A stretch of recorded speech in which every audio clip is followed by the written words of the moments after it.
Buenas tardes a todas y a todos. Comenzamos hoy con el quinto encuentro de nuestro seminario.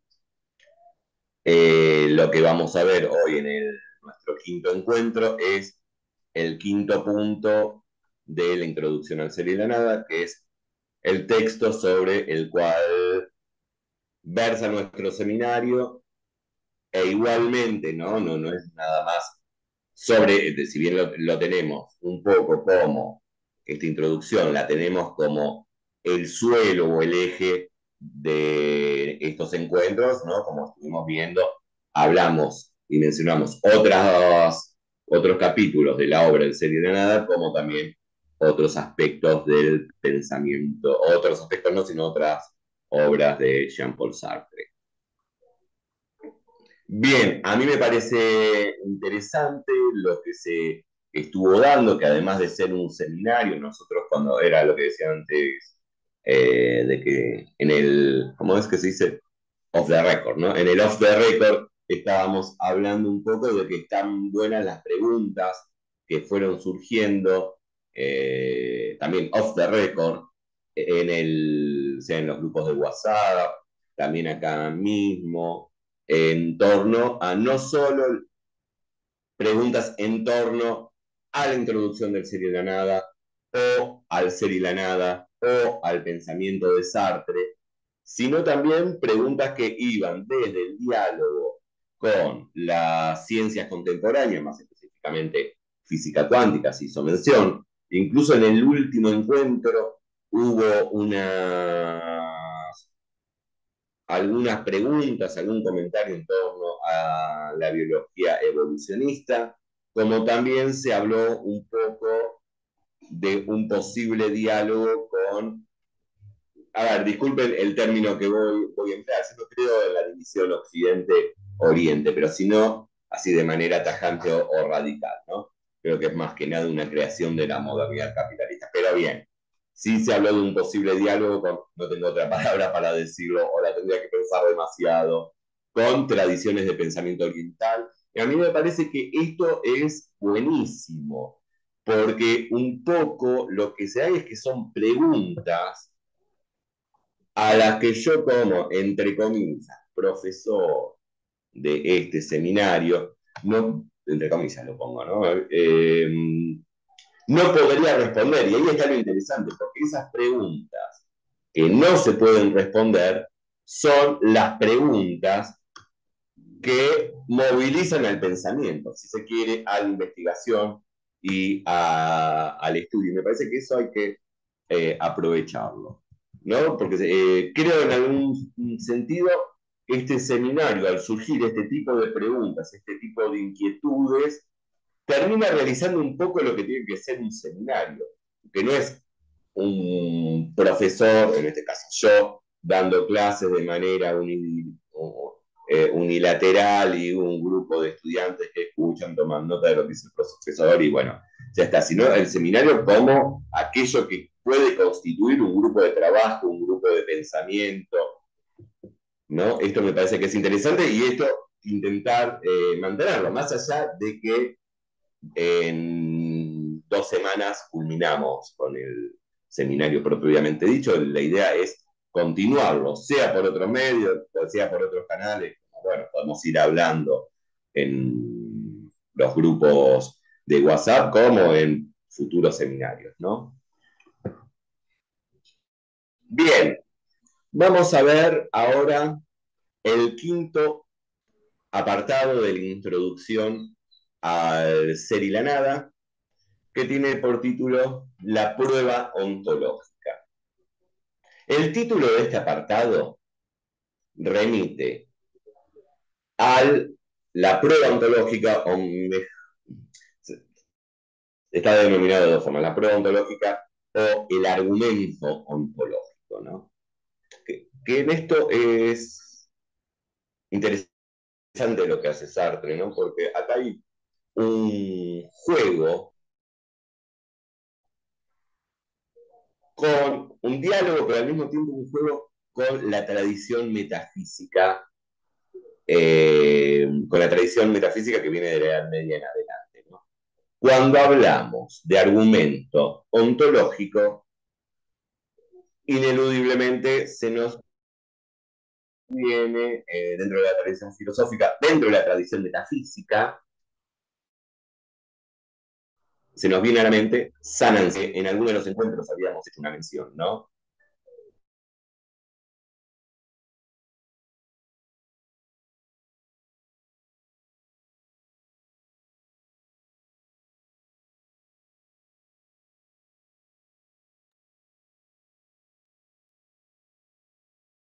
Se congeló la imagen.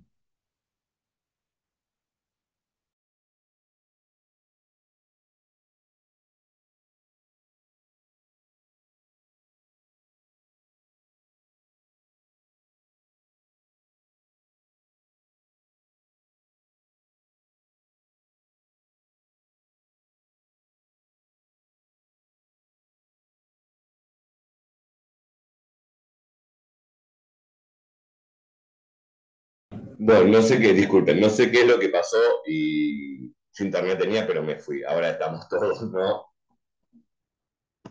Sí, ahora se escucha, sí. Bueno, Sí, me fui. Bien, retomando. El argumento ontológico, ¿no? Se denomina al modo en que San Anselmo, a partir, culmina sosteniendo la existencia de Dios a partir de la definición de Dios. Es decir, a partir de la esencia de Dios se culmina en la afirmación de la existencia de Dios. Más o menos, voy a decir lo siguiente, si Dios, voy a hacer una breve mención, si Dios es aquello mayor de lo cual nada puede ser pensado, es lo máximo que puede ser pensado, por lo tanto necesariamente Dios tiene que existir. El mismo argumento, siguiendo a Sartre, que dice que habla del argumento ontológico en San Anselmo, dice que es el que está presente también en Descartes. Recordemos, ¿no? El proceso, la duda metódica cartesiana, que termina afirmando el cogito ergo sum, el pienso, luego existo, llega al punto en donde, si bien afirmo mi propia existencia, no puedo afirmar la existencia del mundo exterior, por lo tanto aparece Dios como garante de la realidad. ¿Y cómo se puede afirmar la existencia de Dios? Bueno, Descartes lo hace en algún punto continuando una línea parecida a la de San Anselmo. ¿Cuál es la esencia de Dios? El ser perfecto. Ahora bien, la idea de Dios, cada uno de nosotros posee la idea de Dios, que es, repito, la del ser perfecto. ¿Qué somos nosotros? ¿Perfectos o imperfectos? Imperfectos, si estamos dudando, ya eso sí implica una imperfección. ¿Cómo lo imperfecto, lógicamente, no puede crear lo perfecto, ni siquiera como idea, esa idea tuvo que haber sido puesta por alguien? ¿Y quién puede poner la idea de perfección? Solo un ser perfecto.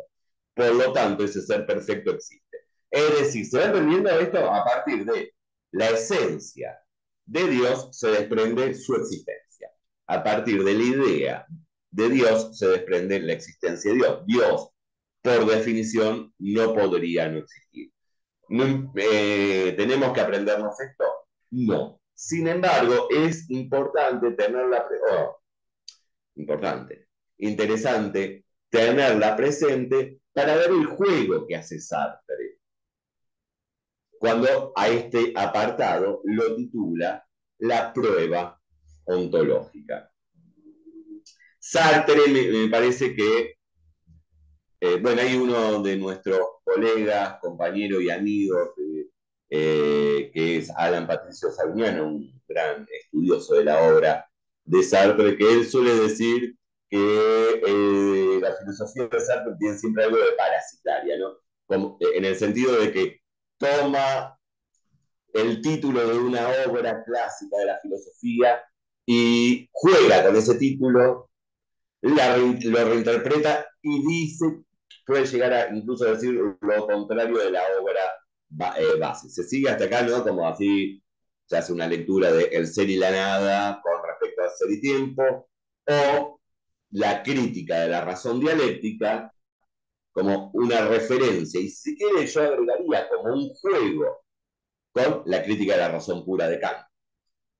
¿No? Retomar algo que está dentro de la tradición filosófica y llevarlo, incluso a nivel título, ¿no? En el título, y llevarlo a otra instancia para elaborar su propio pensamiento. También podríamos, y es un poco lo que sucede en este apartado, ¿no? Tomar un concepto tan fuerte dentro de la tradición como es el de prueba ontológica o argumento ontológico e ir hacia una dirección totalmente distinta a la que ese concepto o idea remite. Bien, yo creo que también ahí hay una especie, yo empleé varias veces la palabra juego. Recordemos que Sartre también era escritor, ¿no? Y me parece que los escritores muchas veces juegan con eso, ¿no? ¿No? Por ejemplo, un escritor dentro de la literatura es algo, no voy a decir común, es una especie de clásico tomar una historia ya hecha y reformularla para decir lo opuesto a lo que decía la historia originaria, ¿no? Bien, ¿qué va a decir Sartre en este apartado? El de la prueba ontológica. Va a decir que el concepto, el concepto de la conciencia como, o la caracterización, perdón, la definición de la conciencia como conciencia intencional abre dos posibilidades. O bien la conciencia es constitutiva de mundo, o bien la conciencia, en tanto conciencia intencional, es decir, conciencia de algo, significa que es conciencia de un algo trascendente. Es decir, si la conciencia es conciencia intencional, hay dos opciones. La conciencia es constitutiva de ese algo distinto a sí mismo, del cual es conciencia, o ese algo es trascendente a la conciencia. ¿Qué quiere decir que sea trascendente a la conciencia? Que no es inmanente. Es decir, que ese algo de lo que la conciencia es conciencia existe, es, tiene un ser propio. ¿Se sigue hasta acá? Y vamos, total, no somos tantos y creo que ya estamos todos bastante involucrados e imbuidos en el tema como para hacer alguna pregunta o comentario, así que siéntanse más libres y si quieren pueden interrumpirme. Mientras vamos a leer, ¿no? Bien, pueden interrumpirme en cualquier momento. Abran el micrófono e interrumpanme, no pasa nada. Sartre dice lo siguiente: no se le da al ser lo que es debido. Creíamos hallarnos dispensados de conceder transfenomenalidad al ser del fenómeno, porque habíamos descubierto la transfenomenalidad del ser de la conciencia. Este concepto tan duro, que es el de transfenomenalidad, que cuando apareció en el segundo apartado de la introducción, nos parecía absolutamente ininteligible, muy incomprensible, ahora se entiende, ¿no? Se comprende. ¿Qué es la transfenomenalidad del fenómeno? Que hay un ser, aparezca o no aparezca, ese ser trasciende a su aparecer, porque es. No se puede reducir el ser al aparecer. Si no, estaríamos haciendo teoría del conocimiento.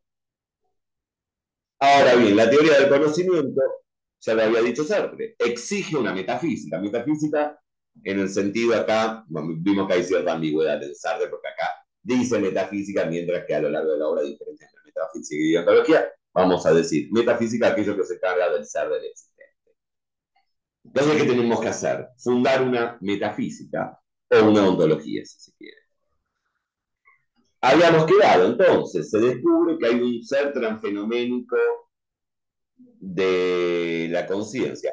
Ahora, por otro lado, hay un ser transfenoménico de aquello que es el algo de la conciencia. Veremos, al contrario, que esta transfenomenalidad misma exige la del ser del fenómeno. Hay una prueba ontológica derivable no del cogito reflexivo. ¿Cuál era el cogito reflexivo? El de Descartes, cosa pensante, que es en sí mismo, ¿no? Y además que tiene el estatuto de cosa. Es la conciencia cartesiana, la conciencia reflexiva, una conciencia que puede ser pensada de manera autónoma del mundo, independiente del mundo. Porque la conciencia es, ¿no? Y es a lo que llega Descartes, fíjense, Descartes llega a afirmar su propia existencia. Sin embargo, no sabe si el mundo existe o no. Ahora bien, cuando partimos de la base de que la conciencia es conciencia intencional, ¿qué exige el hecho de que la conciencia sea intencional? Que hay mundo. Porque la conciencia es conciencia de algo, conciencia del mundo, conciencia de algo que ella no es.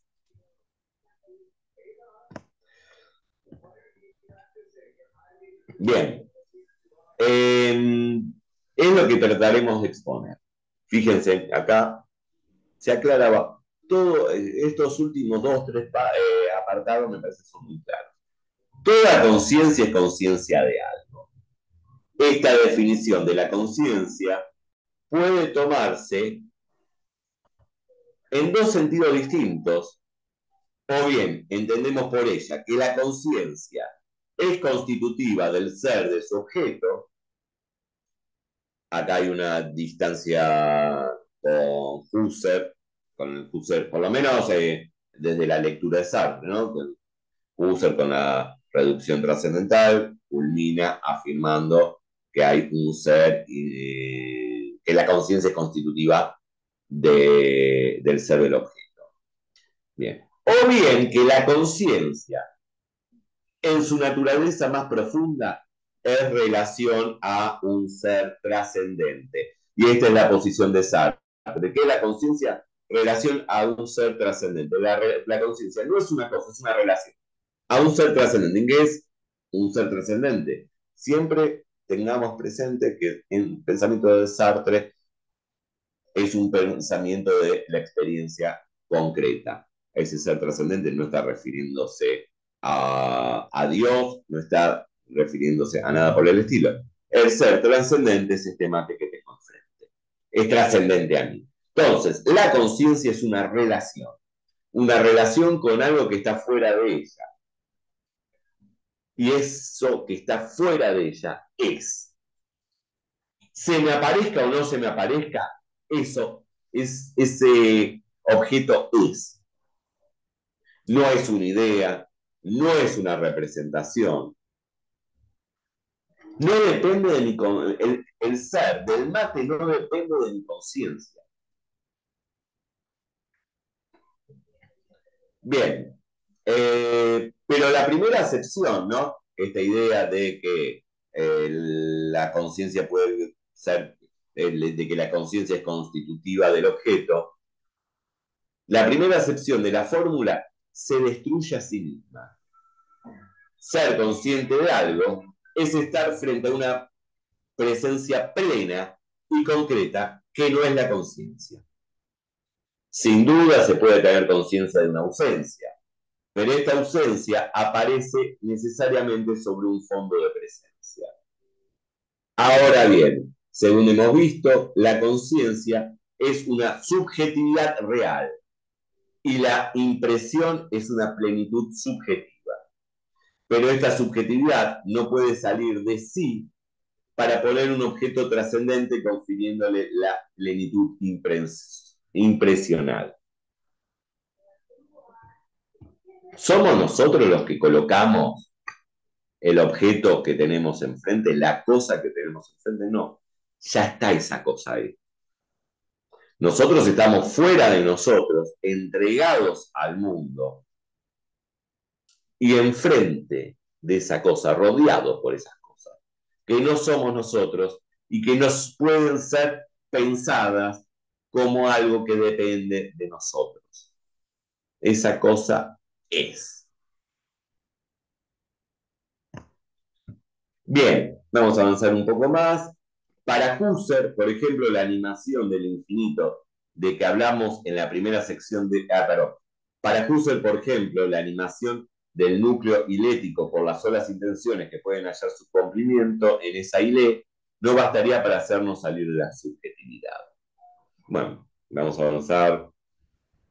Porque vuelve a retomar Sartre la idea de, con lo que había comenzado el texto, con la cuestión de la serie de apariciones en que se nos manifiesta el ser, en el cual se nos hace presente la cosa. Pero vamos a ir al segundo, al tercer párrafo. Si pueden, vayan leyéndolo si lo tienen ahí el texto cerca. La conciencia es conciencia de algo, lo vuelve a decir Sartre, lo vuelve a afirmar. Esto significa que la transparencia es estructura constitutiva de la conciencia. La conciencia, la trascendencia es estructura constitutiva de la conciencia. La conciencia es trascendencia. Es decir, que la conciencia nace apuntando hacia un ser que no es ella misma. Es lo que llamamos prueba ontológica. Se responderá sin duda que la exigencia de la conciencia no demuestra que esta exigencia deba satisfacerse. Pero esta objeción no puede mantenerse frente a un análisis de lo que Husserl llama intencionalidad y cuyo carácter esencial ha desconocido. Bueno, acá se ve muy claro, ¿no? De la diferencia que retoma Sartre de Husserl, la idea de intencionalidad, ¿no? Que la conciencia es conciencia de algo. Sartre dice, hay un texto, yo lo hice mención alguna vez y creo que en el grupo de WhatsApp lo pasé, que está en situaciones 1, que es sobre la idea de intencionalidad en Husserl, que es un texto de 3 páginas. Si pueden, léanlo. Yo se los pasé, si no me dicen y se los vuelvo a pasar. Ustedes van a ver, situaciones 1 es un texto de 300 páginas, sin embargo es un conjunto. Sí, acá dice Thais, excelente texto, increíble. Un texto que es clarísimo. Clarísimo, clarísimo y son 3 páginas. O sea, son 3 páginas contadas, ¿no? En la edición son 3 El páginas. título es más grande, ¿no, Maxi? Sí, Eh, ¿lo acordás el título? Porque yo lo voy a decir más. Una idea fundamental de la fenomenología de Husserl, dos puntos, la intencionalidad. Claro, casi es más largo el título que el texto. Y ahí lo que retoma Sartre es justamente, pero es lo que ya está en la trascendencia del ego, la idea de que la conciencia, siempre la definición de la conciencia como conciencia intencional, que la conciencia es conciencia de algo. Y Sartre dice, pero Husserl no permaneció fiel a este principio, o no lo entendió, o no lo quiso entender. ¿Por qué? Porque termina formulando después una conciencia trascendental, una fenomenología trascendental. La idea para Sartre, ¿no? De una fenomenología trascendental anula el principio del cual surge o que debería seguir la fenomenología, que es la conciencia intencional, que hay, la conciencia es conciencia de algo que existe por sí mismo y que no es trascendental, sino que está dado en la experiencia. ¿Se sigue hasta acá? A ver, bien también podría pasar que venga un especialista de Husserl y diga, bueno, no es correcta la lectura de Sartre porque en Ideas 2 dice lo siguiente. Está bien, no es lo que nos interesa a nosotros, sino lo que nos interesa es el pensamiento de Sartre y cómo toma Sartre una de las postulaciones de la fenomenología husserliana para llevar a cabo su propia filosofía. Una filosofía que incluso, ¿no? Cuando uno lee a un autor, a un filósofo, es importante ver cuál es su proyecto filosófico. Y en ese sentido, el proyecto filosófico de Sartre y el proyecto filosófico de Husserl son muy distintos. Si hay una idea en Husserl de fundamentar las ciencias, la filosofía y las ciencias a partir de una arquitectura racional, no es ese la intención de Sartre. No es esa la intención de Sartre, ¿no? De lo cual podemos decir que se trataría más de un término. No hay que pensar tanto. Siempre cualquier término que uno dé puede ser un poco aleatorio, contingente y puesto en disputa. Pero podríamos pensar que se trata de una fenomenología existencial. Más adelante sí, Sartre, sobre todo en la crítica de la razón dialéctica, va a intentar pensar una fundamentación, por decirlo de alguna manera, una legitimidad del saber que articule las distintas disciplinas científicas. Pero sobre todo él se involucra en las que son las disciplinas de las ciencias sociales, ¿no? Y ahí está en la crítica de la razón dialéctica, ¿no? Y donde va a aparecer el marxismo como aquella filosofía que permite articular los distintos campos disciplinares. Pero que al mismo tiempo, para hacer esta afirmación en torno al marxismo, que la siguiente parece muy fuerte, ¿no? El marxismo es la única filosofía viva de nuestra época histórica. Es la única filosofía que puede dar cuenta de este momento histórico. Una tesis muy fuerte, y alguien podría decir, se trata de una tesis dogmática. No. ¿Por qué? Porque el marxismo se ha detenido, se ha vuelto un dogma, se ha esclerotizado. Entonces hay que volver a dinamizar al marxismo. Hay que sacarlo de su estado dogmático. Pero bueno, esto ya lo vimos en algún otro seminario y lo podemos ver también en próximos seminarios, en próximos encuentros. Bien, decir, dice Sartre, que la conciencia es conciencia de algo significa que para la conciencia no hay ser fuera de esa obligación precisa de ser intuición revelante de algo, es decir, de un ser trascendente. No solo la subjetividad pura, si es dada previamente, no logra trascenderse para ponerlo objetivo, sino que también una subjetividad pura se desvanecería. Lo que puede llamarse propiamente subjetividad es la conciencia, y esto lo habíamos visto, entre paréntesis, de conciencia. Pero es menester que esta conciencia, de ser conciencia, se cualifique en cierta manera. Y no puede cualificarse sino como intuición revelante. Si no, no es nada. Claro, ¿qué dice Sartre? La conciencia es, y lo vimos en los encuentros anteriores, es conciencia de conciencia. Pero ese ser conciencia de conciencia significa un mundo. Recuerden que conciencia de, Sartre lo pone entre paréntesis porque no hay una distancia, porque pone el de entre paréntesis, para señalar la ausencia de distancia de la conciencia con ella misma. Esta conciencia de conciencia se da en un mundo en un mundo que es trascendente, donde hay un ser trascendente. Por ejemplo, esta conciencia que no pasa por el ámbito de la reflexión, porque no es Descartes diciendo yo existo, entonces tomo conciencia de mí de manera reflexiva, de manera racional, de manera de conocerme a mí mismo por medio de un proceso intelectual. Esta conciencia de conciencia es simplemente cuando, si se me cae el mate, me voy a agarrar el brazo y voy a decir, me quemé, me duele. El me, ¿no? Cuando usamos el me. Otro ejemplo que coloca Sartre, que lo vimos, ¿no? Y que después es importante porque lo coloca cuando habla del ser para otro, que es si yo soy visto, yo estoy espiando por una mirilla, por una cerradura, y alguien me ve. ¿Qué siento ahí? Vergüenza. Esa vergüenza, ¿qué es la vergüenza? Conciencia de conciencia. Sé que yo soy yo. ¿Se sigue hasta acá? Pero no es por medio de un proceso intelectual reflexivo.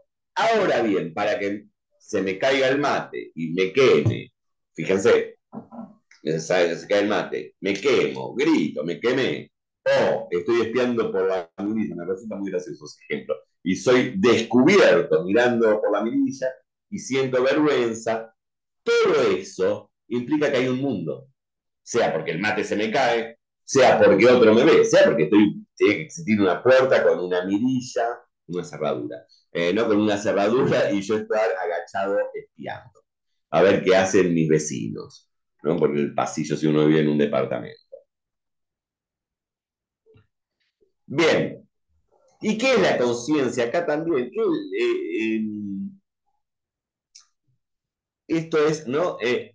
La conciencia es intuición revelante, si no, no es nada.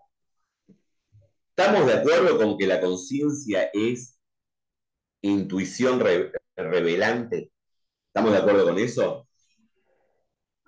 Digan sí. Si estamos de acuerdo con que la conciencia es intuición revelante, ahora algo se tiene que revelar. Revelar con B, ¿no? Algo se tiene que revelar. Eso significa que ya hay algo que es trascendente a la conciencia, que hay ser. Ahora, que me parece muy interesante todos los rodeos que se ve obligado a hacer Sartre, porque esto que nos aparece en nuestra cotidianidad como evidente es suyo, de que tengo el mate y que el mate si se me cae me voy a quemar, claro, pero cómo es un esfuerzo muy grande el que está haciendo Sartre, porque la filosofía desde la modernidad en adelante tuvo un claro sesgo idealista de pensar que el objeto es reductible a la conciencia, pensar el objeto como representación, pensar el objeto como correlato intencional de una subjetividad trascendental y que es un objeto ideal. Y Sartre está diciendo, no, el objeto no es un objeto ideal, no es una representación, está el mate y si lo agarro y se me cae, me quemo. No es una representación, está el mate, existe, es. Y mi conciencia es esa relación con el mate. Tais, que no es. Tais no. A Tais esto le debe. La mayoría de acá somos argentinos, ¿no? Porque cada pobre Tais estoy hablando del mate y del No, pero mate. yo sé de la obsesión que tienen ustedes. Y los del sur de Brasil también la tienen, así que Ah, eso estoy es cierto. familiarizada. La próxima porque hay que poner otro ejemplo. Pero bueno. Ahora bien, claro, y acá está. Sí, si alguien iba a decir algo. Sí, Martín. No, no, no, da un comentario, ¿no? Decía que yo soy uruguayo, así que compartimos Ah, la bueno, pero es misma, lo mismo, claro, sí, sí, sí, sí. es lo mismo. Competimos incluso de quién está más con el mate. No se te escucha, te muteaste.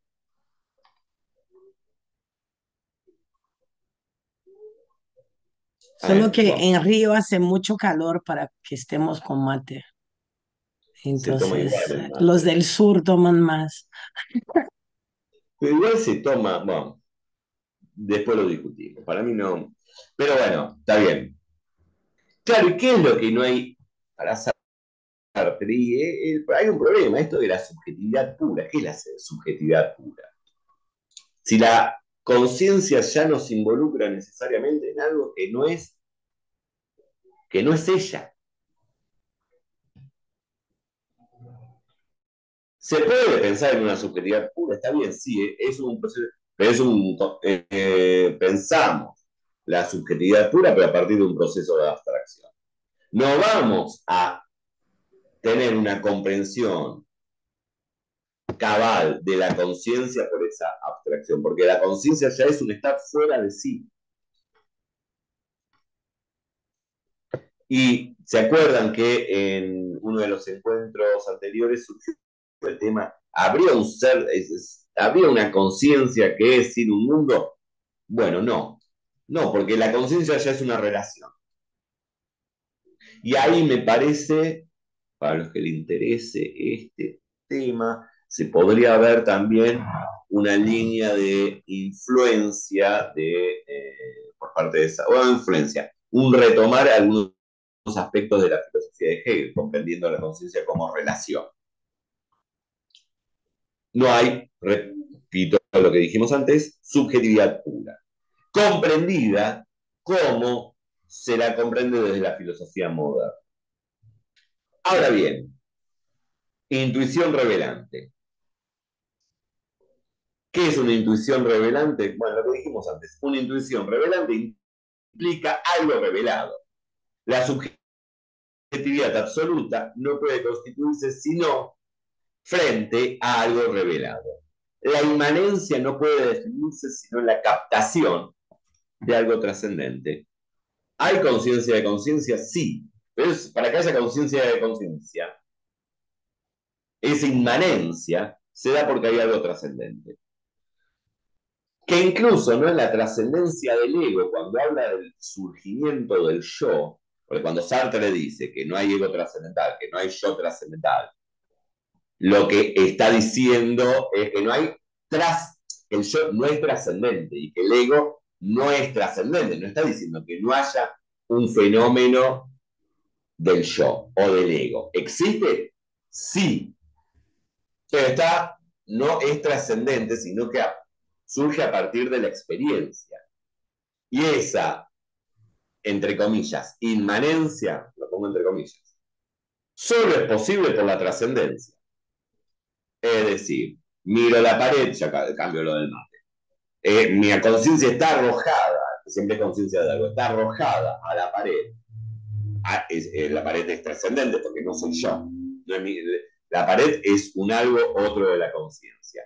Ahora bien, la inmanencia exige esa trascendencia porque es cuando retomo y digo, yo no soy esa pared, ahí se puede hablar, ahí surge el yo.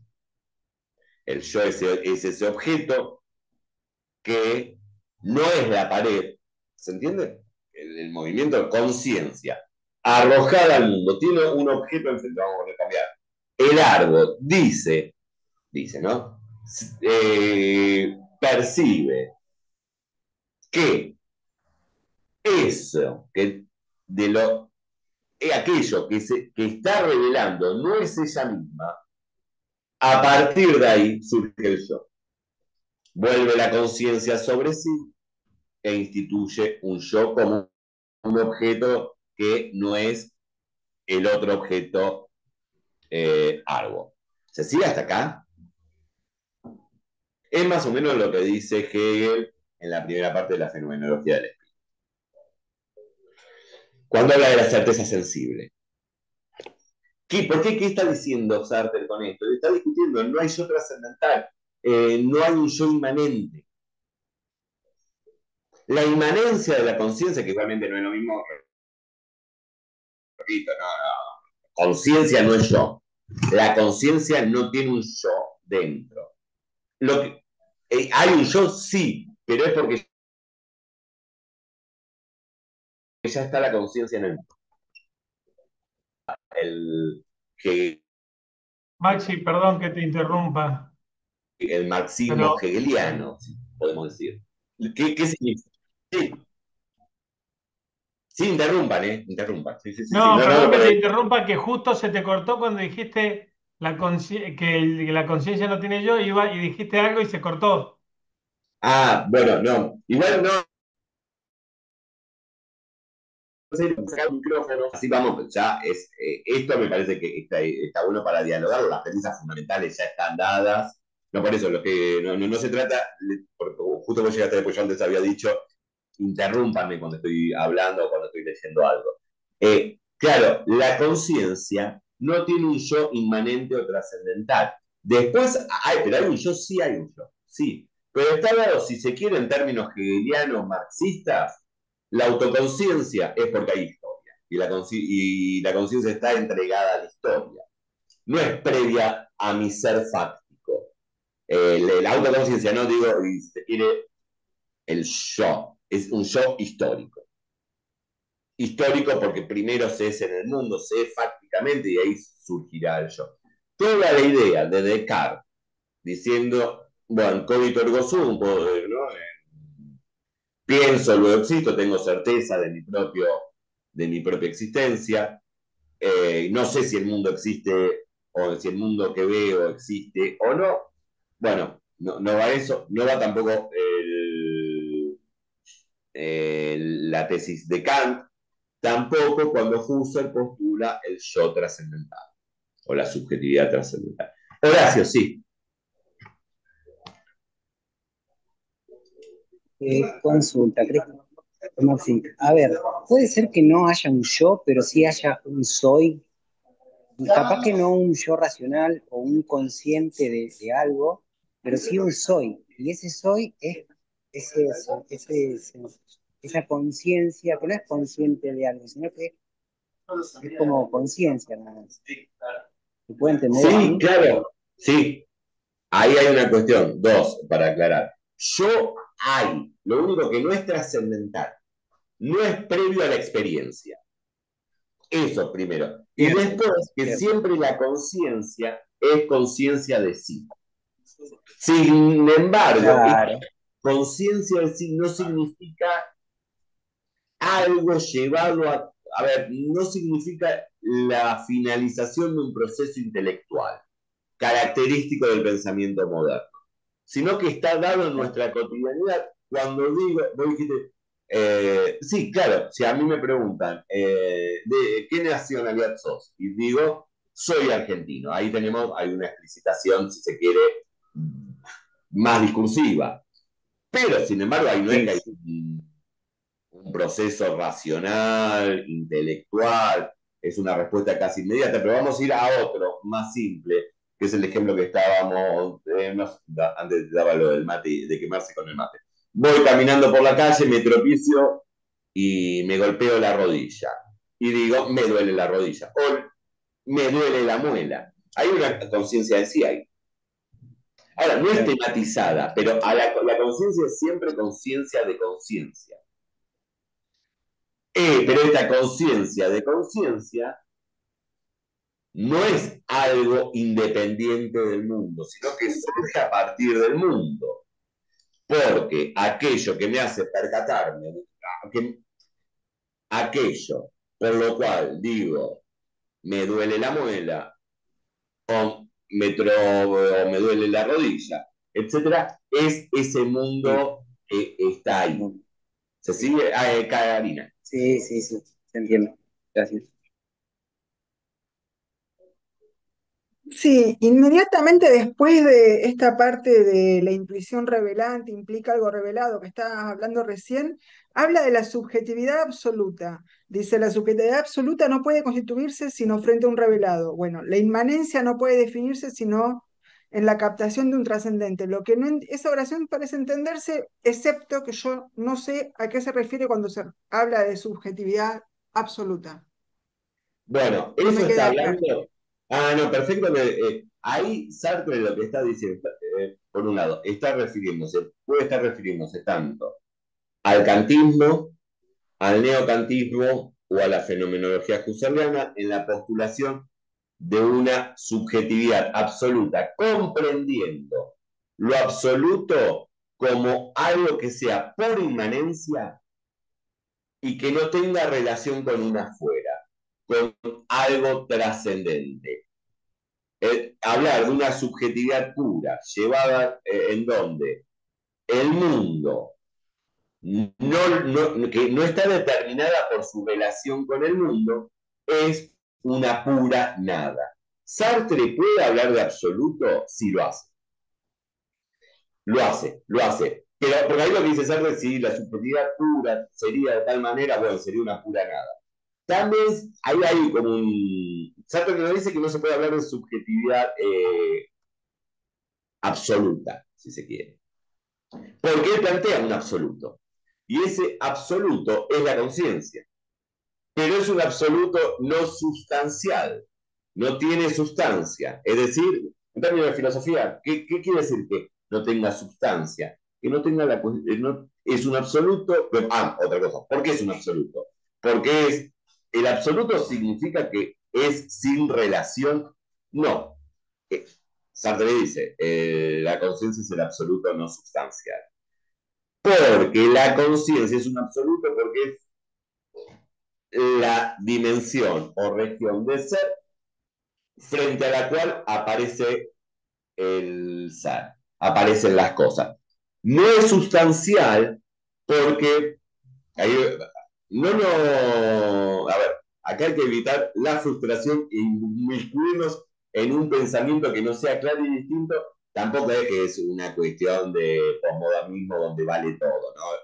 Digo, pero lejos, por un lado, del entendimiento moderno que busca lo claro y distinto, por otro lado, lejos del pensamiento moderno donde, bueno, digo cualquier cosa es lo mismo porque no hay absoluto, no.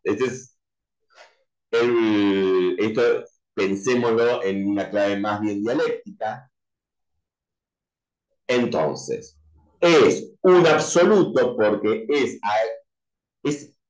la instancia de ser que revela al ser. Porque parece complicado. ¿Frente a quién se presentan los objetos y el mundo? Frente a la conciencia. Es el absoluto. No tiene sustancia porque no es una cosa. No tiene una esencia. ¿Qué somos? Nada. Recordemos, somos nada, somos vacío. Por lo tanto, somos libres. Cuestión también importantísima. No hay esencia humana. No hay esencia humana, no hay naturaleza humana. Y acá qué discusión hay. Yo escribí bueno, Thais también escribió en un libro que salió, ¿cuándo salió? ¿El año pasado o el anteaño pasado? El año pasado me parece. Volver a Sartre, que es una compilación de textos sobre Sartre. Y justamente una de las cuestiones, yo ahí trabajé la distancia tanto política como filosófica del existencialismo sartreano con el liberalismo. ¿Cuál es el punto de partida del liberalismo? ¿Cuál es el primer punto de partida teórico del liberalismo? Teórico. Que hay una esencia humana y que hay una naturaleza humana. A partir de esa esencia humana y de esa naturaleza humana emerge el derecho a la propiedad. Como el dios naturalismo, que es anterior al Estado, es anterior a todo. Bueno, acá lo que estamos partiendo es no hay naturaleza humana, no hay esencia humana. Por eso es no sustancial. Ahora, con respecto a tu pregunta, es un absoluto. Pero Sartre está diciendo que está bien. Pero si pensamos en la subjetividad absoluta, y que este ser absoluto de la subjetividad es que podemos pensarla así del mundo, eso es una pura abstracción. Esa subjetividad es una nada. Pero no nada en el sentido sartreano, sino en el sentido estamos hablando de abstracciones, nada, no en el sentido sartreano de la nada que nihiliza, niega, etcétera, sino de una nada, si se quiere, de un concepto vacío, que no hace referencia a una experiencia concreta. ¿Se siguió ahí? Y esto tengamos siempre presente, ¿no? A mí me parece muy interesante. Todo esto que parece tan duro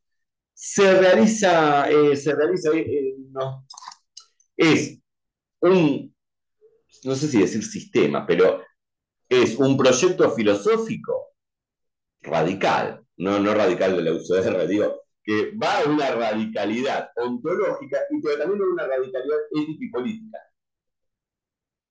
Va a una radicalidad ética y política. Y pensemos esta idea de negar la esencia humana, como la hace Sartre, de una naturaleza humana, claro, pone en tela de juicio todos los valores del liberalismo. Por ejemplo, políticamente. Políticamente pone en tela de juicio, o pone en cuestión los valores liberales, porque el liberalismo se fundamenta pura y exclusivamente en el dios natural, de que hay un derecho natural. En tanto, ¿y de dónde emana ese derecho natural? emana de la naturaleza humana. Ese derecho, en tanto naturalismo, no es derecho positivo, sino que es anterior a la existencia de la ley y del Estado. Que incluso, ¿no? Y que es muy interesante. Yo esto no me gusta hablar de lo que yo escribí porque pero bueno, lo tengo presente porque lo escribí. Y otros lo sabrán, esto lo habrá escrito otra persona y mucho mejor que yo, y está perfecto eso. Pero acá, ¿no? Cuando el liberalismo habla de la libertad humana, ¿hay libertad? Pero vamos a hablar en términos filosóficos y no en términos políticos. Que también, ¿no? Sartre es el que dice, el liberalismo cumplió una función histórica en un momento sí, está bien, ser el opositor al anciano régimen, ¿no? Con la Revolución Francesa, etcétera, etcétera, pero hoy cumple la función de enturbiar las conciencias revolucionarias a partir del método analítico, etcétera, y el individualismo metodológico, eso que más o menos todos podemos comprender en torno al liberalismo. Pero también filosóficamente, filosóficamente, esto también es filosofía, pero es fundamental la política en la filosofía, pero en términos, si se quiere, ontológicos, ¿cuál es la libertad del liberalismo? La de seguir la propia naturaleza. Que yo soy propietario, primero de mi cuerpo, después de lo trabajado por mi cuerpo, etc. Entonces, para ser absolutamente, desde una perspectiva liberal, para ser realmente libre, tiene que ser respetada mi naturaleza humana, mi esencia humana, y tengo que ser liberal. Claro, y es la tautología. El único libre es el liberal. Me están bromeando. Ahí medio. ¿Qué dice Sartre con respecto a eso? Bueno, el liberalismo obra de mala conciencia. Mala fe. ¿Por qué? Porque postula una esencia humana, es una doctrina política, social, económica. Pero postula que solo puedo ser libre eligiéndola. Ahí, ¿se entiende? No sé si me explico. Cuando a partir de la libertad, ya que no hay naturaleza humana, no hay esencia humana, mi libertad se realiza tanto en el marxismo como, si quiero, en el liberalismo, si quiero, en el cristianismo, si quiero, en el fascismo. Todas son distintas formas de realizar mi libertad. ¿Y qué significa, realizar mi libertad? Asumir una visión del mundo, involucra a los otros. Cuando el liberalismo dice algo muy común, ¿no? Y esto lo trabaja Simón de Beauvoir en un texto que está muy bueno, lo tendríamos que ver en algún momento.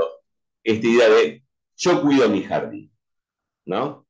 Lo toma de un ejemplo literario, ¿no? Y esto de yo cuido mis cosas. Algo que bien podría, es muy el pensamiento liberal, básico, de Locke en adelante, porque hay que ir a las raíces del liberalismo. No, lo que trabajé con mis manos, etc. Y yo me preocupo de lo mío, de mi jardín, dice Simón de Beauvoir en este texto. Que creo que es, ¿para qué la acción? Sí, ¿para qué la acción? ¿Cuántas implicancias hay en decir, cuántas implicancias, cuántos supuestos hay en la afirmación yo cuido mi jardín? Primero, obra de mala fe. Yo estoy eligiendo cuál es mi jardín. Pero se parte de que mi jardín es algo ya dado. Que don propio es algo ya dado cuando yo lo estoy eligiendo. Es decir, ¿se entiende la metáfora del jardín, no? Pueden, si quieren, abran los micrófonos, si quieren, y vamos haciendo un diálogo. Es decir, cuando yo digo, me ocupo de mis cosas, pero ¿cuáles son mis cosas? ¿Cuáles son mis cosas? Yo antes, ¿es el hambre en África algo que sea parte de mis cosas o no? ¿Es el genocidio contra Palestina algo que forma parte de mis cosas o no? Yo lo estoy eligiendo. No está dado. Mis cosas no está dado. Lo estoy eligiendo. Bien, yo puedo decir, y no actuaría de mala fe, yo me encargo nada más de las 4, elijo que las cosas de mi interés y mi compromiso sean lo que pasa en las cuatro paredes donde estoy ahora dando este encuentro, donde estoy ahora mismo frente a la PC. Lo estoy eligiendo yo. También puede ser, pero también puede ser que mis cosas, mi jardín, como dice Simón de Beauvoir en este texto, sea el país en su totalidad, América Latina en su totalidad, el mundo en su totalidad. Porque la libertad se impone sus propios fines. Es la libertad la que elige cuáles son mis asuntos y cuáles no. Y en ese sentido es muy interesante lo que hace Sartre, y lo continúa Simón de Beauvoir, en el que al radicalizar, no al negar, al radicalizar la cuestión en torno a la libertad, se pone en tela de juicio al liberalismo. Porque el liberalismo llega hasta acá. Parte de un supuesto. Bueno, vayamos más allá de ese supuesto. Entonces, todos los asuntos del hombre, del hombre, sí, todos los asuntos del hombre, perdón, el machismo del Sartre lo puede escribir en hace 100 años, 80 años, pero todos los asuntos de la humanidad a mí me involucran. Soy yo el que elige en última instancia en esto, elijo que esto quede afuera de mi proyecto existencial. Sin embargo, cuando elijo que quede afuera, lo estoy integrando en mi proyecto existencial, como algo a lo que soy indiferente. Pero en el ser indiferente, y esto es el ser y la nada, ¿no? Cuando soy indiferente frente a alguien o frente a una situación, ¿qué estoy haciendo? Estoy eligiéndome en relación a esa persona o a esa situación. La indiferencia es, incluso a veces en un caso cotidiano, de Sartre dice, no, esto no puede pasar a todo, vamos a sacar lo que son más los grandes relatos de la ética y la política, pero vamos a ver cómo se aplica en nuestra cotidianidad. Se toma un ascensor para ir a su casa. Yo vivía en un piso 13 hace 6 años atrás. Así que el ascensor era grande, era largo, no grande, sino largo el viaje. Y uno ahí podía cruzarse con mucha gente, estando en el piso 13 y a un edificio de 90 y pico de departamentos. Claro, y se sube alguien a ese ascensor mientras yo estoy bajando o subiendo. Y miro el piso. Ahora, mi actitud tomo una actitud frente al otro, el de la indiferencia. Ahora, ¿significa que el otro no está? No, está, pero fíjense, le soy indiferente. La indiferencia es una forma que elijo para relacionarme con los otros. Hacer como si no existe, como hacer que no existe. Sin embargo, en ese hacer como que no existe, existe. Porque yo tomaba, me sentía observado, miraba al piso, ¿no? Y son situaciones que se van dando en nuestra cotidiana. Si quieren, ahora saquémosle el peso moral, ético, de los ejemplos que di en torno a una guerra o el hambre. Fíjense que esa indiferencia es una elección. Hay medio derive, pero me parece que está bueno.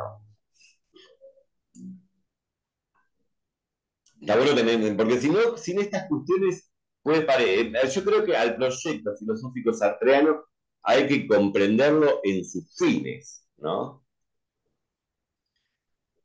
Y es un proyecto de una libertad radical que significa una responsabilidad radical y un compromiso radical. Cuando no es tan fácil, ¿no? Cuando Sartre dice el absoluto no es sustancial. Y se contrapone a una importante tradición metafísica occidental. ¿Cuáles son las consecuencias éticas, políticas y morales de eso? Es algo que Sartre tiene coincidencia y por eso yo creo que no se puede leer, está mal leer, o está mal. Es una visión muy reduccionista, sesgada, leer la obra filosófica de Sartre sin leer, por un lado, su obra literaria y también la obra política, los ensayos políticos. Eso me parece que es fundamental, porque si no se comprendería cuál es el proyecto filosófico sartreano. en donde lo literario juega un rol fundamental y donde lo político juega un rol fundamental. Con esto estamos diciendo que si leemos Los comunistas y la paz tenemos que estar de acuerdo con lo que dice Sartre en ese momento, no. Pero es fundamental comprender las razones por las que escribe esos textos, porque forma parte de su filosofía, de su proyecto filosófico.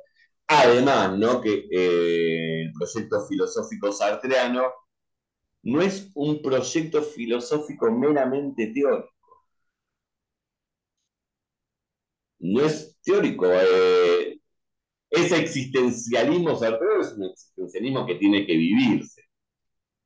Yo creo que la otra filosofía que es similar es como un poco Cabarros. Hablo de las finalidades. Es como el marxismo. El marxismo, ahí no hablo del marxismo ni como corriente sociológica o como corriente académica, ni tampoco hablo del marxismo como una identidad política de un partido o movimiento que se define como marxista. Hablo de la intención de la obra de Marx. Tiene que hacer, la filosofía que tiene que hacerse mundo. Eso involucra una praxis. No, no está en la intención de estos autores hacer una filosofía sobre la cual únicamente se lea y se teorice, sino que genere un movimiento y una transformación subjetiva e intersubjetiva. Creo que de ahí también va, si Sartre bien parte del existencialismo, y está el vínculo con el marxismo. Más allá de la cuestión del marxismo como un método para hacer estudios sociales o del marxismo como una identidad política, sino en algo más fundamental, si se quiere, que es el vínculo entre teoría y práctica, entre teoría y praxis. Bueno, si quieren, vamos abriendo, vamos con los comentarios. El texto se pregunta.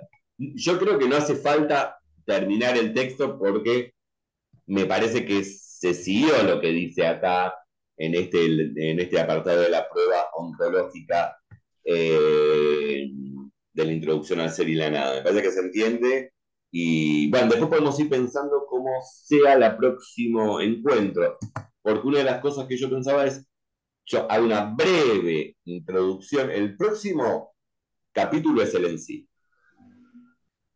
Y creo que esto ya lo estuvimos viendo bastante. Yo les puedo pasar incluso material que yo mismo tengo escrito. Y lo que podemos hacer es algo más dialógico, si les parece. Para no estar escuchando, más o menos ya Sartre lo va a ir repitiendo, que va a culminar en el último apartado, que es el ser en sí, culmina con la definición del ser en sí como la región de ser, que es lo que es, cosa que habíamos visto en el primer encuentro. Y define al ser de la conciencia como ser para sí, y su definición, valga la redundancia, es que es lo que no es lo que no es y no es lo que es. Sí, Carlos. No, con respecto a la inmanencia y la trascendencia, digamos, Sí, se puede pensar que es como un flujo la inmanencia y hay que salir y volver a ella para meterse en lo trascendente que es el mundo, es decir, que es un movimiento continuo, es decir, en el último momento sería solo una relación de cosas, pero no sé cómo la conciencia cuando vuelve a la inmanencia. claro, sí, sí, Ahora sigue en el flujo ese de inmanencia y eso está permanentemente saliendo y entrando, yo me lo imagino así, ¿eh? sí, totalmente, Saliendo y, porque, saliendo y entrando en algo y estableciendo relación y accionando de acuerdo a esas relaciones, reaccionar y todo es como una acción y reacción permanente. frente a algo que está contingente, que es el mundo. Claro, y que al mismo tiempo, fíjense que el tema es, vos lo dijiste muy bien, entrar y salir, que es la conciencia de conciencia, o vamos, no es lo mismo. Vamos a hablar del yo. El yo existe el yo. Lo que pasa es que no es lo originario y el peligro es que primero que hay inmanencia, es una dialéctica entre trascendencia e inmanencia y es un flujo o movimiento constante, permanente. ¿Cuándo se realiza ese movimiento? Nunca. ¿Cuándo no realizar en el sentido de terminar de realizarse y decir, ya quedó constituido un yo inamovible, fijo, estable? Nunca. Nunca porque el movimiento es permanente. La conciencia reflexiva es justamente este volver así de la conciencia sobre ella misma. Pero porque eso es porque está afuera. Claro, y es permanente, perfecto, sí, claro, es eso. Sartre no está negando la inmanencia, pero esa inmanencia se da solo en la trascendencia, solo porque hay trascendencia. Sartre no dice que no haya un yo, pero ese yo es histórico, no es trascendental. ¿No? Y recordemos acá, técnicamente, ¿qué es lo trascendental? Lo independiente de la experiencia. Eso es trascendentalidad en Kant, ¿no? Ahora, el yo no es trascendental porque exige la experiencia, no hay un yo sin experiencia. Sí, Lucas. Dos cosas, Maxi. Primero una pregunta que me da vergüenza hacerla, pero te la voy a hacer. ¿El en sí tiene conciencia? No, No, no, pero precisamente no, porque porque está opaco, es opaco, digamos. opaco, pleno, Ese. sin fisuras. El en sí, mira, incluso ayer lo estaba hablando, ayer estuve con un amigo y estábamos hablando un poco del. Bueno, esto es un término que saca Sartre de Hegel. A ver, las tres cosas fundamentales, las tres categorías fundamentales del ser y la nada, que es en sí, para otro las toma de Hegel. Con otro sentido, ¿no? Porque en Hegel hay una dialéctica que va hacia el espíritu absoluto, hay superaciones, mientras que Sartre no está esto. Está el ser en el ser para sí, el ser para otro. Y claro, y el ser en sí es el en sí es la cosa, no tiene conciencia. Ayer con un amigo mío estábamos hablando de. No, bueno, nosotros tenemos también, ¿verdad? Una cuestión de que es ir al significado etimológico de la palabra idiota. Uno le podría decir a alguien idiota y decir, pero te lo digo en sentido griego. ¿No? Idiota es la política para los griegos. ¿No? Idiotez es el contrario de politez. Entonces, cuando uno se define como apolítico, es el que vive es el contrario, es el opuesto de politez, que es el hombre político, idiotez, y porque idiotez es lo mismo que idiosincrasia, idioma es el que está encerrado en lo suyo. Y es interesante, ¿no? El traspaso que hay de una categoría política, después sí hay descrita como una patología, siglo XVIII, XIX, y hoy ya no está como patología en DSM-5 ni nada por el estilo, pero está, aunque bueno, no sé si uno de esos términos creo que el actual gobierno los quiso retrotraer como términos técnicos. Pero bueno, no importa eso. Y hoy lo usamos como un insulto decirle a alguien idiota. Pero por eso la broma que tenemos es cuando alguien se define como apolítico, podrían decirle, sos un idiota, pero en sentido etimológico. En sentido etimológico, ¿no? Pero ayer estábamos hablando algo del en sí, el para sí, el para otro, más que nada en Hegel, y uno podría decirle al que dice más o menos lo mismo, decirle, sos un puro en sí. Ah, Porque en Hegel, ¿qué significa la conciencia? La autoconciencia significa el para otro. ¿No? Está el en sí, es distinto al movimiento de Sartre. El en sí no tiene conciencia de nada, recién hay conciencia de sí en el para sí, pero tiene que estar mediado por el otro. Entonces uno podría decirle a alguien, claro, sos un puro en sí. es muy bueno. No, sí, ¿qué ibas a preguntar? Otra cosa.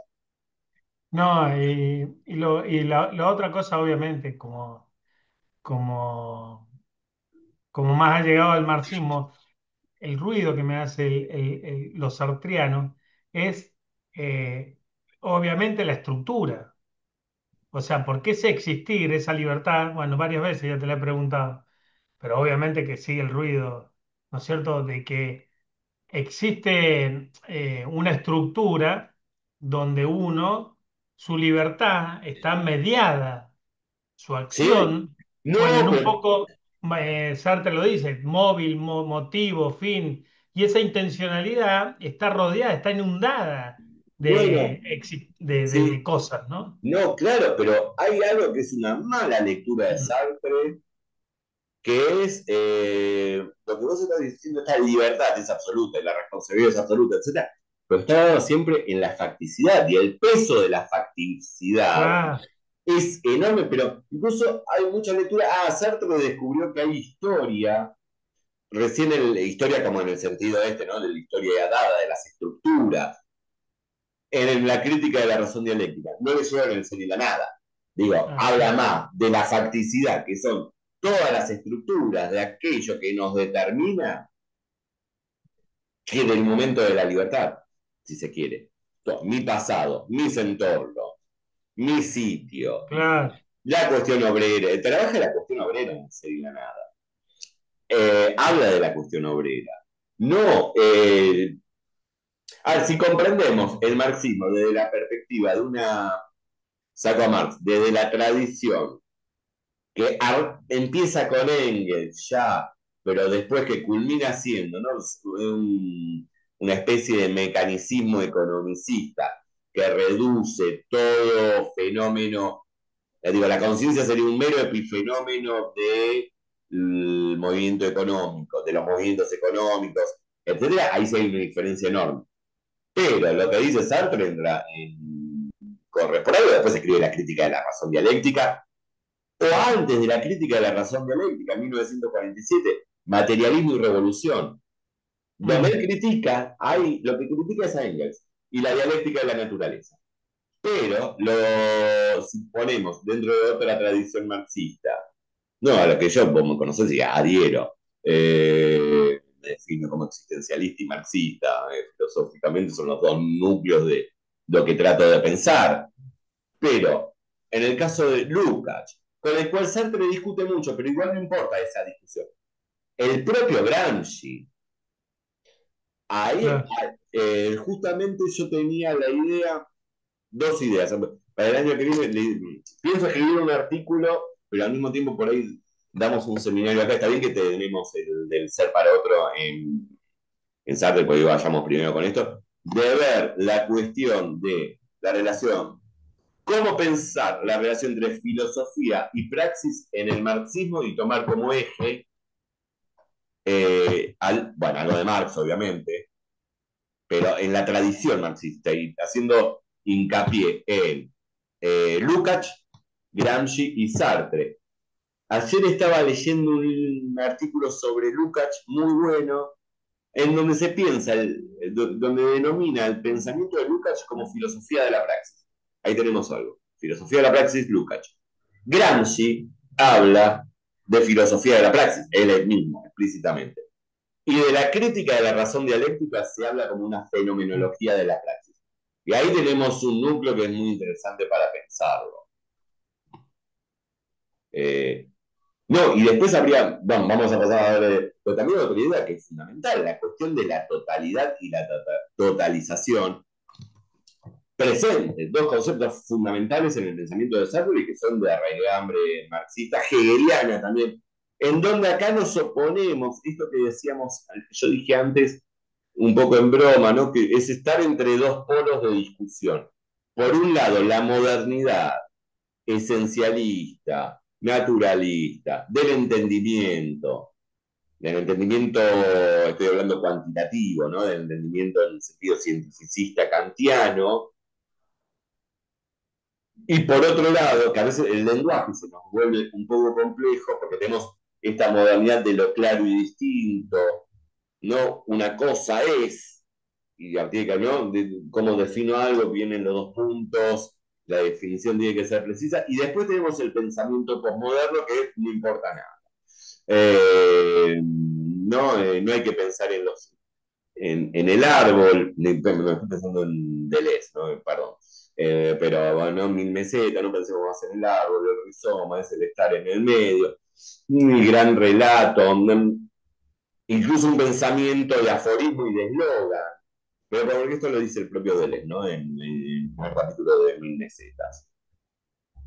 No, no se trata de eso. Lo que nosotros estamos viendo, el pensamiento dialéctico es otra cosa. No es el entendimiento moderno, pero tampoco es un no es un pensamiento de la fragmentación, ¿no? Ni del aforismo ni del eslogan, ¿no? Siguiendo lo que dice Deleuze. Y ahí está lo difícil. Está lo difícil. Y también, repito, un concepto claro, el de totalidad, porque incluso cuando el pensamiento crítico y hablo de la teoría crítica, ¿no? Sobre todo de vertiente frankfurtiana, y que creo que pasa mucho con autores contemporáneos que están muy bien en el diagnóstico de época, pero falta la idea de totalidad y la de totalización, ¿no? Bueno, se trate de Sartre, Gramsci, Lukács, de esa tradición marxista no dogmática o hegeliano marxista, si se quiere, la pregunta también está por cuál es el sujeto de la transformación. No en el diagnóstico, tampoco digo en la propuesta, pero hay un sujeto de la transformación de la revolución, si se quiere, al cual se habla. Y a veces con el pensamiento crítico es como se retoma muchos de los planteos de estos tres autores y de otros también, pero sin interpelación al sujeto, como si no habría sujeto de la transformación. No sé si me explico. Yo creo que ahí está bueno, esto con respecto a lo que vos señalabas en torno a la relación del marxismo. No sé si te pude decir algo. Sí, clarísimo. Carlos. No, estaba tratando de resumir un poco lo que vimos hasta ahora. O sea, la ontología fenomenológica de Sartre es el contingente pre-todo, postula una tripartición del ser, Sí, ¿correcto? sí. Y entonces, al ser contingente, no tener fundamento y todo, necesariamente te lleva a la acción o a la responsabilidad de la acción, te cierra todo camino, está muy bien pensada para cerrar todo el camino y llevarlo a desembocar en una acción práctica en el mundo. Totalmente, excelente, sí. Eso, fantástico lo que dijiste, fantástico. Desemboca en eso. Porque incluso el fundamento lo damos nosotros. No nosotros el individuo, que quede claro, el individuo como sujeto encarnado en la historia. En la historia que hacemos. Además, y esto es muy interesante y fundamental, nosotros debemos actuar. Ahora, y esa acción es disruptiva en la historia, porque es la que hace a la historia, y no se trata de llevar a cabo una esencia. No es que hay una esencia humana, un valor universal.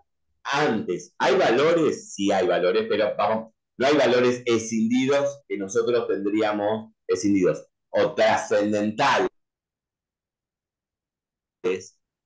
que bueno, nosotros tendríamos, no hay comodidad, además.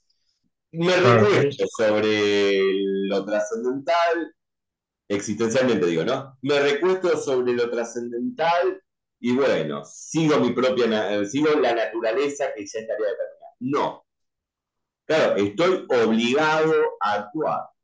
Puedo obrar, a ver, y si no, estoy obligado a actuar. Si no, y siempre actúo, porque cuando digo no voy a actuar, estoy actuando.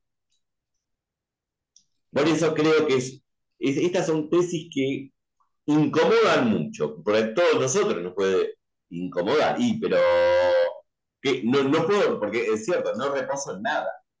No hay un ser sobre el que repose, por ejemplo, de decir, bueno, encontré mi lugar, como si ese lugar me estaría esperando, llegué y recuesto y dejo que las cosas pasen. En todo caso, el lugar mío lo tengo que crear. Ahora, y en el momento en que lo creo, yo tengo que estar eligiendo cuál es mi lugar, es mi responsabilidad de ese lugar, en tanto yo lo elegí. Y la historia siempre sigue. No hay un final de la historia. Ahí es, ¿no? Sí, sí, pero me pareció tu resumen fantástico. Que esa es la idea. Claro, estoy siempre ahí, tengo que actuar. Y esto que parece incómodo, al mismo tiempo es lo que nos dignifica. Nada, de nada. No, me dice, porque vos hablas con todos los funcionarios. Pero quizás también puede ser uno que elige algo por algo en la vida, porque elige algo. No escucho quién está hablando. Martín. Sí, yo lo entendía como que en realidad hay un hacerse constante, y en esto que planteaba Lucas, ¿no? Que creo que sí, que es muchas veces, yo me acuerdo de las clases de filosofía de Sartre en secundaria, ¿no? Esta idea como que hay un hacerse constante desde un abstracto, ¿no? Como que el ser es un arrojado al vacío, no, justamente esa no es la idea sartreana, sino que hay un hacerse constante desde hechos y condicionado obviamente también por el mundo, si queremos llamarlo así, material. Claro. Incluso más, que es tan fuerte la idea que yo, hoy cuando vos decías, bueno, yo tomo la elección de, por ejemplo, ignorar a la persona del ascensor o ignorar tales hechos, yo me preguntaba si eso de alguna manera no era coartarse la libertad y automáticamente me contestaba que no. O sea, que en definitiva también es la elección que yo tomo, sería la elección de ignorar esa persona. Por tanto, no hay forma de coartar la libertad ni de sacarse esa responsabilidad de hacerse, que es hacerse también al todo, ¿no? Claro. Construirse de forma constante, digamos. No, totalmente. Incluso, ¿no? Esto, una frase, una sentencia de Sartre que incluso aparece como meme. No como meme, no como chiste, sino que uno por ahí lo ve en redes sociales, que aparece en el texto sobre de Jean Genet.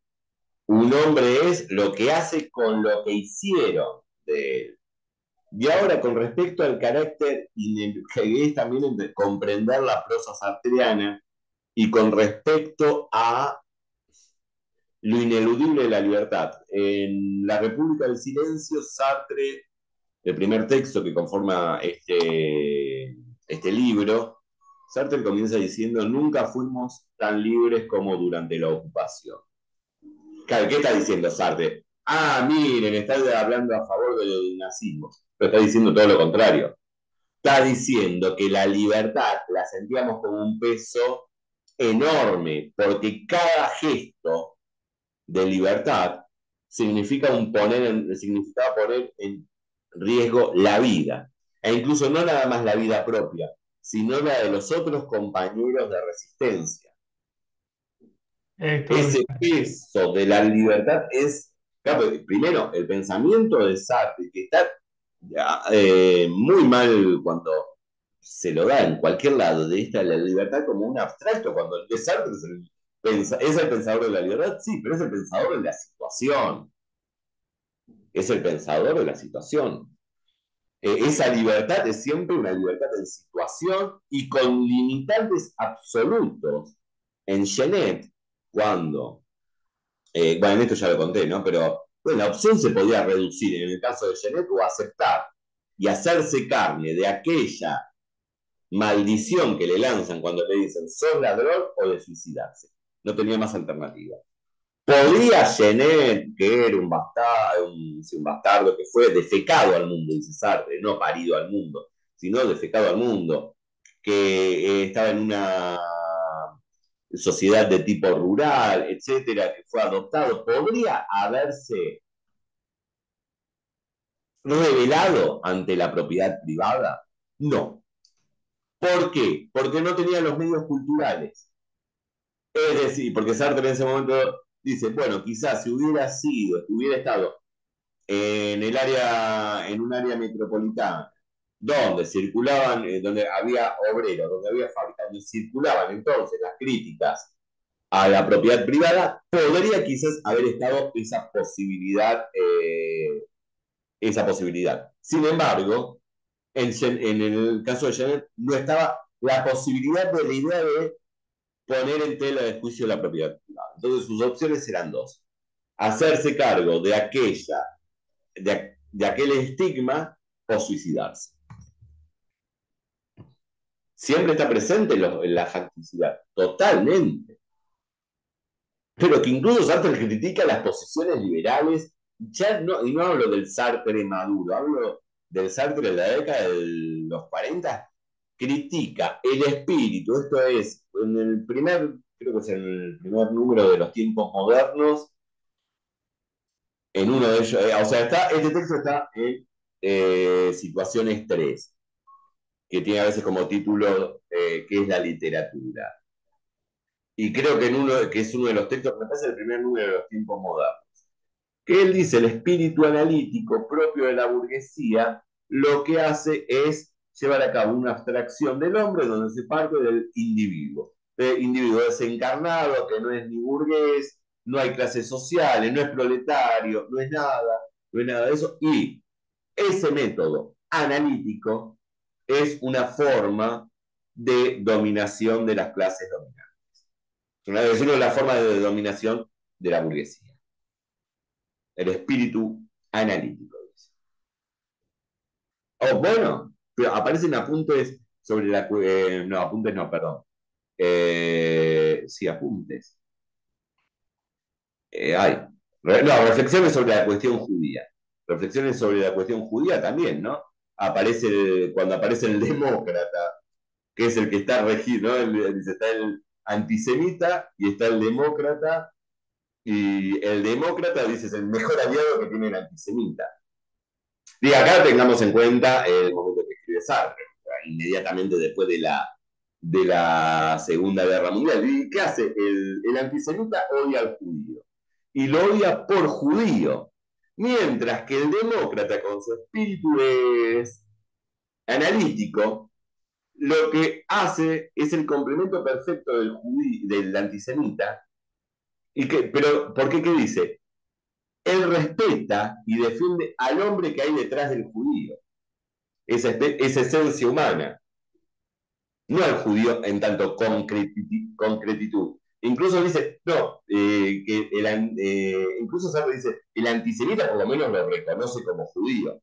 El demócrata no lo reconoce como judío, es aquello que hay de humano detrás de.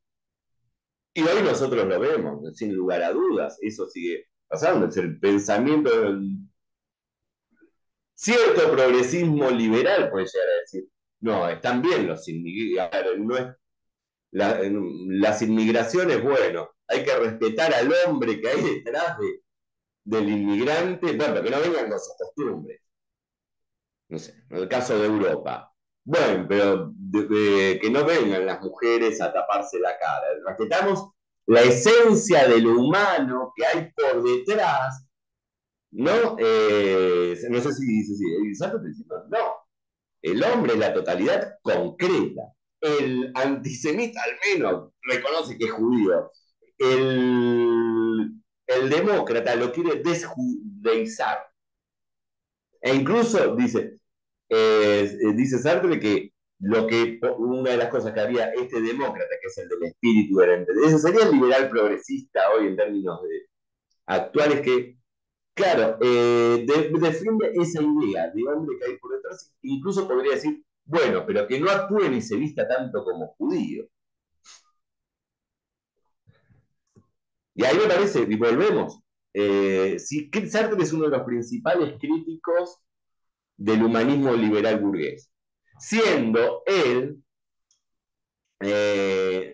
planteando un humanismo existencialista, dialéctico, marxista, pero que considera al hombre como una totalidad concreta.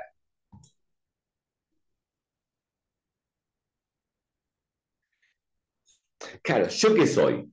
¿Yo soy una idea de hombre por detrás mío? No, porque que existe por detrás de mí. Yo soy esto con todas mis determinaciones sociales, históricas, culturales. Ahora sí, no me agoto en eso, porque yo me elijo al mismo tiempo a partir de todas esas determinaciones, ¿no?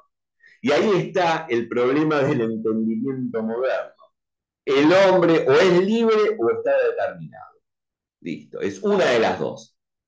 dialécticamente se trata de ver el movimiento. Hay determinaciones que provienen, que son externas, totales, totales. Pero y ya aparece en la ontología sartreana. El tema de la facticidad es enorme en el sentido de la nada. A mí me parece que hay malas lecturas de Sartre o no hay lecturas. A mí me pasó hace poco estar en un congreso de filosofía y hubo una exposición y era una, a ver, una exposición sobre Riquet y Sartre. Claro, y el exponente, yo lo había dicho, está muy bien el trabajo, todo, pero Sartre no dice lo que Ricard dice que está diciendo Sartre. No lo dice, ¿no?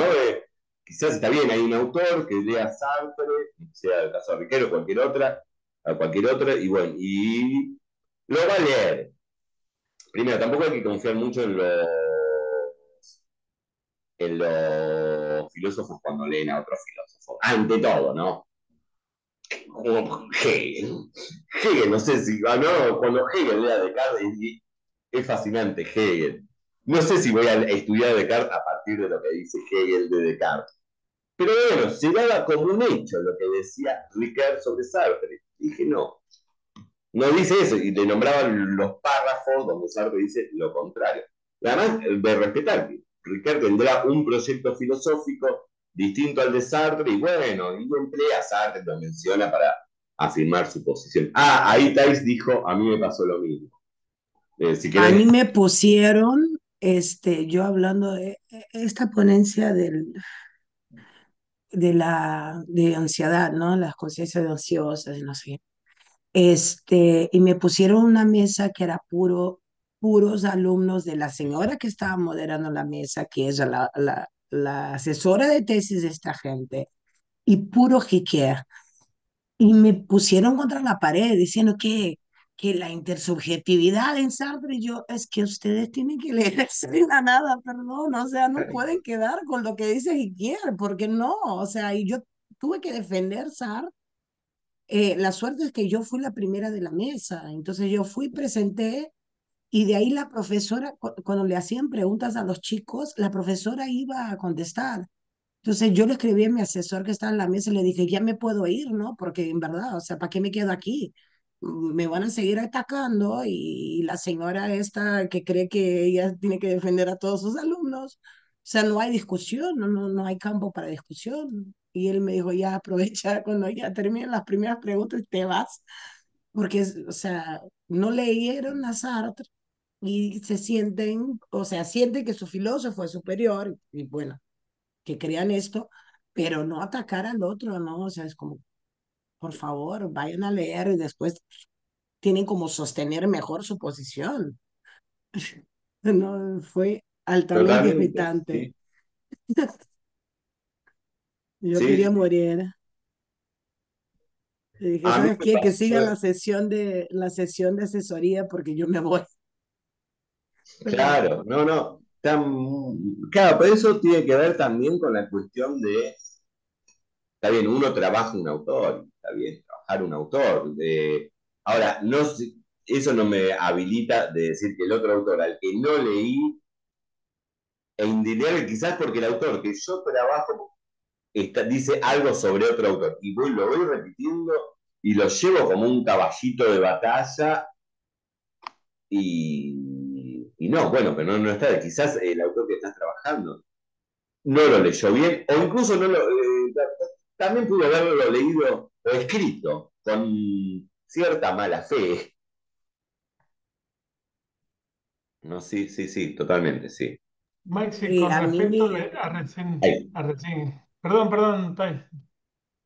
no era solo terminar, mi coasesor cuando leyó mi tesis dijo, muy bien, me encanta y tal, tal, tal, pero que no haya un heideggeriano en la mesa, en el jurado, porque claro, o sea, Sartre le pega a Heidegger y yo traté de salvarle un poquito, pero es un nazi, no lo voy a salvar tanto, ¿no? Pero dijo que no haya nadie en el jurado que sea heideggeriano porque te van a matar.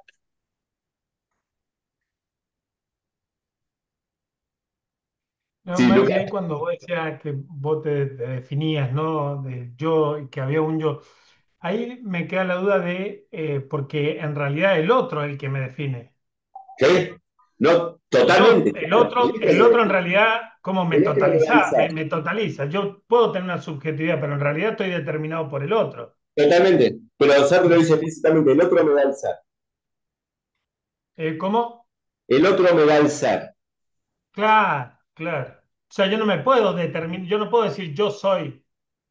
Eso es- No, no, no, no, porque eso, cuando yo digo yo soy, es, tenemos que seguir, esto es por lo que es del ser para otro, es fantástico. Lo que hago es interiorizar la forma en que me ve el otro. Y yo me Ah, claro, Sartre dice el carácter no existe. Tiene razón. Aparte, que está diciendo el carácter, que las personas no tienen carácter, no, pero es un fenómeno que ve el otro. Yo no tengo, claro, no veo mi propio carácter. Entonces, a partir de lo que me dice el otro, se puede decir soy simpático o soy irascible. Pero ahí es porque me interiorizo como objeto de la mirada del otro. Yo no sé si yo soy claro. irascible, para mí no. Es el otro el que me puede determinar. Ahora, para bien o para mal, diciendo soy simpático, soy inteligente, soy estúpido.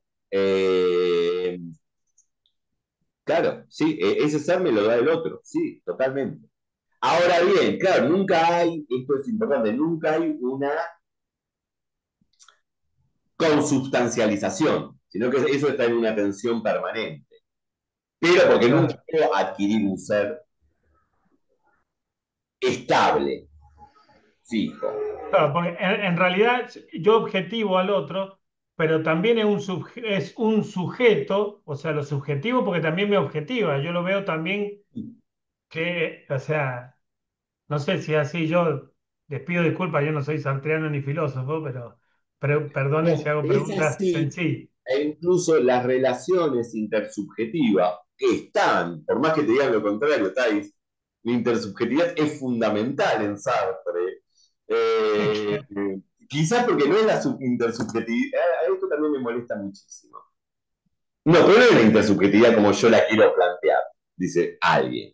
Bueno, está bien, pero eso no te quita de decir de que en Sartre no está la intersubjetividad. No es como a mí me gustaría que sea. Ahora, las relaciones intersubjetivas son relaciones de conflicto. Y es eso, objetivo al otro, el otro me objetiva a mí, y alguien diría, y viste, qué pesimista, qué Sartre, encima el infierno son los otros. Eh, sí, eso también dice en Sartre por el mismo, el infierno son los otros, pero también el paraíso. Lo que está diciendo, cuando las relaciones intersubjetivas son siempre conflictivas, es que, ¿qué significaría que no haya conflicto? Que terminamos anulando la intersubjetividad. Somos uno. Claro. Pero digo, en términos filosóficos, uno. Se anularon las diferencias. Lo rico de... ¿Cuándo puede realizarse el amor? Nunca. A ver, y eso, entonces qué, viste, entonces se casaron y no vivieron felices. No, porque el amor se va eligiendo día tras día. Si pensamos que después, como una película de Hollywood, que culmina con el casamiento y de las jóvenes protagonistas, y ahí, bueno, comieron felices, no, comieron felices y vivieron felices para siempre. No, no, no está ese final, pero porque seguimos vivos, seguimos existiendo. Amar es una elección que debo llevar a cabo día tras día. Implica el conflicto, totalmente. Pero no, viene una institución, firma un papel y ya está, se acabó. Ahí entonces se realizó. No sé si me explico. Entonces, aquello que puede, que habría que pensarlo, ¿no? Cuando se dice, esto Sartre es pesimista. Bueno, o quizás es de un optimismo que alguien no puede hacer, no querría aceptar porque se rompería la fantasía de llegar a un estado donde reposo y me elijo. Claro, que ahí habría esencia, empezaríamos entonces, empieza con la esencia, en realidad.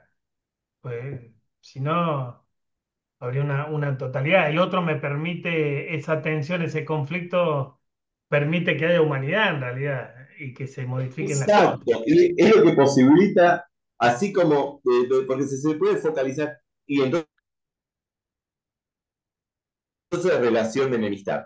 No, porque la relación entre amistad también implica que haya un conflicto, porque el conflicto, mi mejor amigo no soy yo. Digo, entonces que buscamos que el otro sea yo, así no hay ningún conflicto. El conflicto significa, ¿qué significa el conflicto? Que hay otra edad. Y en la amistad hay otra edad y hay conflicto, porque si no, no habría, pero pensemos que no habría diálogo, porque algo distinto a mí tiene que decir, tengo que discutir algo, o tiene que decir algo que yo no sé, o algo de lo que no me di cuenta, lo que sea, ¿no? Y eso significa el conflicto. Sí, Thais. Creo que ya dije esto antes aquí o en otro lado, pero bueno, Byung-Chul Han, aunque heideggeriano, habla mucho de esto en El Enjambre, de que hoy en día solo buscamos del otro por su positividad, entonces no ganamos experiencia, no necesitamos la otredad, necesitamos que el otro sea distinto y que venga y confronte nuestras ideas para poder tener experiencia, para poder crecer. Y él habla de esto cuando está hablando del contexto de las burbujas de Internet, ¿no? O sea, yo agarro, mi mamá infelizmente es de derechas, y yo agarro su Facebook y, o sea, no es el mismo Facebook que el mío. De lejos, ¿no? O sea, primero que es puro fake news, pero aparte, es así, o sea, es una burbuja alucinante, ¿no? Y los algoritmos usan mucho de esto. ¿No? Entonces como que ya no soportamos el otro que nos incomoda y este incómodo es lo que nos hace crecer, ¿no? Y por esto estamos todos igualitos, ¿no? Andando como autómatas. Sí, totalmente. Sí, sí, sí. Sí, que además siempre va a culminar en el fracaso, porque pongo una red social, no es la forma de, no es, a ver, en la cuestión, porque lo trabaja también Byung-Chul Han, el tema de las aplicaciones de cita que van buscando por positividades, por lo que tengo en común. Claro, pero el tema es que siempre va a surgir, vamos a ir un poco más y pensar que siempre va a surgir lo que no es común. Porque puede ser de misma ideología política, misma religión, mismo gusto, musicales, estética, pero en un punto está la autoridad y no voy a soportar esa autoridad. Entonces trato de buscar a alguien que sea aún más idéntica a mí. Es imposible de encontrar. Siempre va a culminar en un fracaso porque está la autoridad. Aun cuando busquemos desde la positividad y de lo que hay en común, lo otro va a surgir, porque no yo.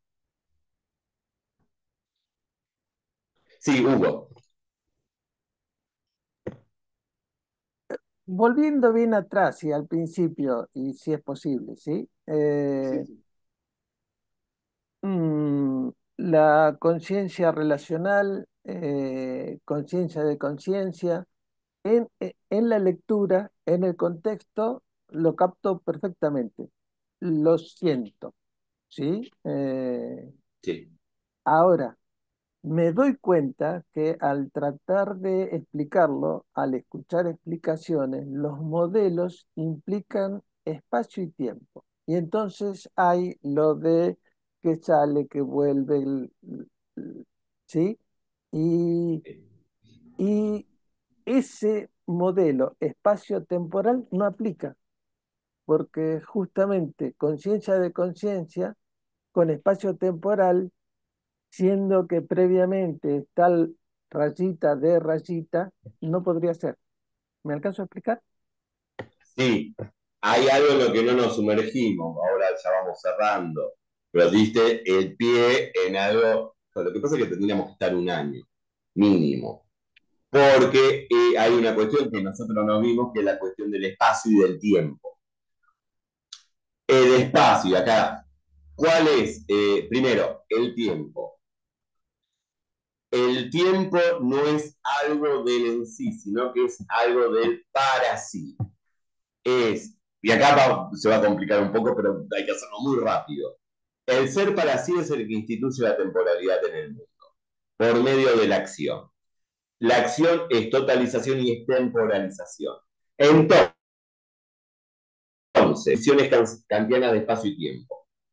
Ni son el flujo de vivencias de los que habla Husserl, el tiempo. Ahora, y el espacio, ese espacio existencial, espacio vivido. Se instituye el espacio. Sartre le dice, incluso como le gusta decir, así, no afirmar, en el verbo se dirá nada, el espacio geométrico no existe. Claro, este espacio sin sujeto, sin conciencia, no existe. A ver, existe, está bien, el espacio geométrico es una abstracción, intelectualización, etc. Pero el espacio ya supone una conciencia ante la cual el mundo se abre y los objetos aparecen arriba o abajo de quién, de mí y de mi cuerpo, incluso es algo encarnado, a la izquierda o a la derecha de mí. Fíjense, el izquierda o derecha son siempre relativos a un absoluto. Nosotros, algo está a la izquierda mía o a la derecha mía. Si ustedes están enfrente de mí, es cierto que ahora se da el coso, como estamos frente a una pantalla es el espejo, pero bueno, si estuviéramos presencialmente, mi izquierda va a ser su derecha y mi derecha va a ser su izquierda. ¿Se sigue hasta acá? Con la existencia humana instituye el parecido. Y claro, está la cuestión del tiempo y de la espacialidad. Ahora bien, cuidado con esto. Entonces, ¿es subjetivo? No es subjetivo. Porque, y ahí es interesante para pensar el tema del conflicto, que el conflicto no es negativo.